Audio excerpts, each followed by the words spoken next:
worst thing if you came back and you had a dozen eggs sitting in there, 2 dozen eggs? I mean, they might be a little broody and you throw them away, or if they're not We good. have, Can't you compost them? Good. Yeah, but I mean, I'm just wondering, I mean, yeah. it's not necessarily gonna hurt anything. I don't think it will, but my thoughts would be, having not spoken from experience, I like to hear others, is that if you have some breeds that tend to go broody, that might say, here I am, you might be already on your way to having more chicks if you don't stop them. But I think, and the only thing I could think of is if for some reason they started pecking eggs, possibly, don't know that that would happen. Then that might be a more serious problem. But otherwise, I mean, as long as it's protected, not in direct sun in the summer heat, and I would think it's just a matter of maybe having some eggs you don't eat. Those are the ones I would not try to eat. So, And then boil them and feed them back to the hens. yeah. Because that way they don't eat raw eggs and then start pecking their own. Right, that would be my Just boil only them concern, back would be to them. if they started pecking eggs. And because once they start, I hear it's hard to Do they do that? They can. Like if one breaks and then they realize, oh, and then they start thinking that's the trend, you know. But I don't know how likely that is, and I don't know if anyone can address that. Got quiet. Well, good. I mean, so if we talk about self-contained, then we can see that really, I mean, it becomes a planning thing of making sure that you have backups, that you have adequate space and food, and that you might want to have someone collecting eggs if you're going more extended time. I personally would want a periodic check-in from somebody, you know, which means maybe they don't have to get in there, but just if there's a neighbor, could you go by and look, and just make sure that they're moving around, give them some kind of little guidance, so that if something were wrong, they have a plan B that they could get going. And all volunteers do that for anybody, anytime. Ah, see, she'll volunteer to do that kind of just survey, you know. Check in. Yeah, one other thing too that I did, I just put like a big cabbage things hanging from it, just to last, just so that it's something that it can last them a couple of days too. That's a good idea. Some kind of activity. I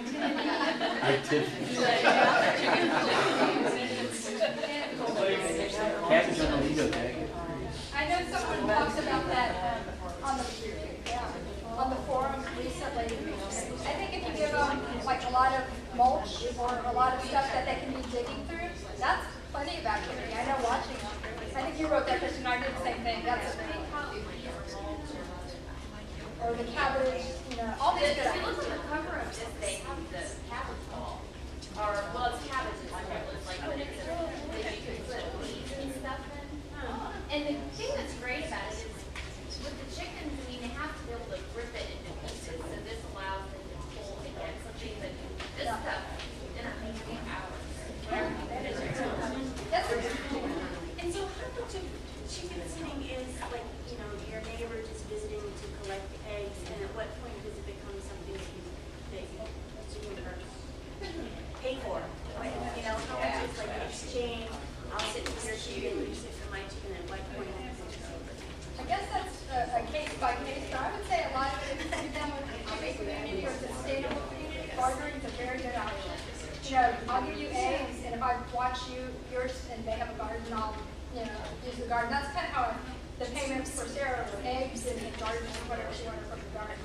I think if you're dealing with someone, we used to have years back a professional pet sitter who watched the chickens and cats, and I mean that's their business. And I wouldn't expect in that case, of course, a bartering. I was just like, okay, and add this to your list. We had her watch the chickens that time, but it was very short time and we kept it pretty simple. Just make sure that food, water, and open and close it.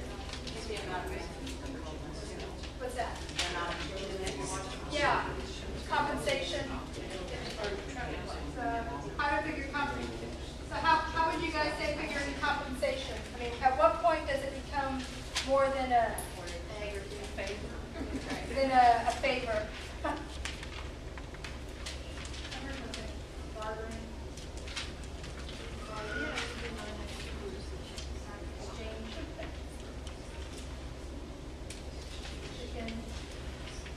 Or garden watching or whatever, house sitting, something like that. I think personally in this group I wouldn't plan to, I would think like if I have duck eggs, those run in Whole Foods for $14 a dozen. I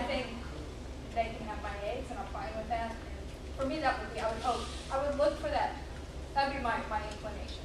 If I was asking though for maybe them to watch, and I don't know who it said, she mentioned she had 300 chickens, and that they were gonna have to clean out daily 30 waters or whatever it is. It might change the situation, maybe not, because the neighbors there might also have the same situation.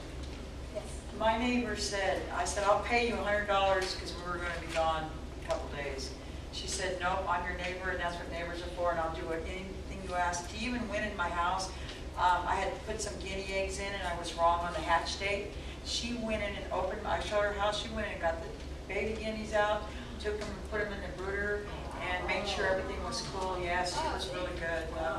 So we help her out in her garden. We help her when she's out there making stuff. We just go help her. Yes. I think one thing to remember, though, in giving someone eggs or food as payment for watching your animals is that a lot of us already have eggs and produce at our own houses at a level that, we've chosen to meet our needs. Right. So if you know that someone is in that situation, get creative with them and talk with them on what they might need. And also if you say, hey, you've watched my chickens, you're going to watch my chickens for a week.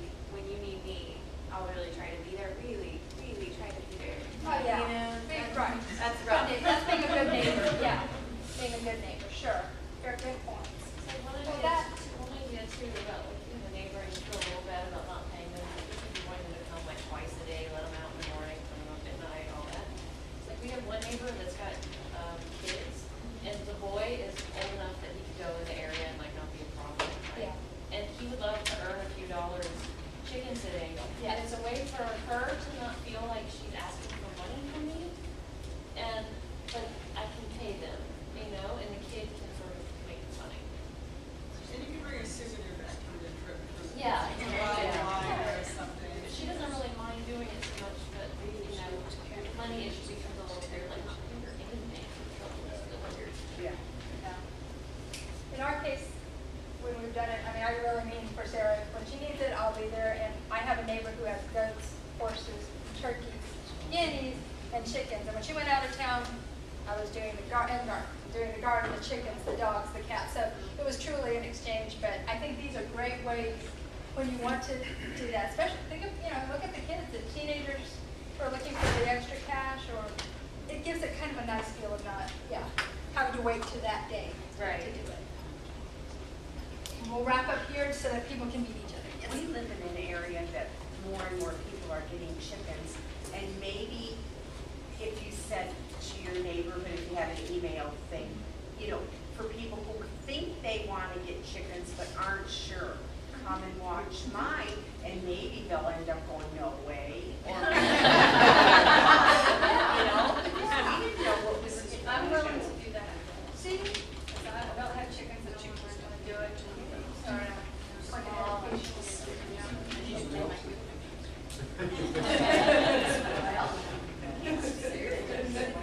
Okay, these were great ideas. What we're going to do, Shane is going to take a picture of the board. I'll probably rewrite these a little bit and post them up to the meetup. Give me at least a few weeks, but I'll try to do it quickly. Thanks for all these ideas, but I wanted to allow a little time because the next group probably will come in the next 15 minutes. But is that the list was there, if you guys want to just kind of say what area you're in and so you can meet each other. Maybe since we're all here, there might be people you can meet. We'll take a quick rapid fire, just saying if you want to stand literally in 10 seconds or less, say what area you're in so that when you're done, we'll just make areas a count. And we'll start here. Okay, I'm in Cedar Park. I have two mini dachshunds who would eat Cedar Park, that's what we dogs. need. Thank you. Martindale. Martindale. The Arboretum up north. Shoal Creek, right over here. Between BK's and 360. Brushy Creek, but I have two cats. Okay. East Austin. Okay. BK. Shoal Creek. North Lamar, Northwest Austin. North Lamar, cross street, Breakers. Breakers. Right. Okay. Shoal Creek. Okay.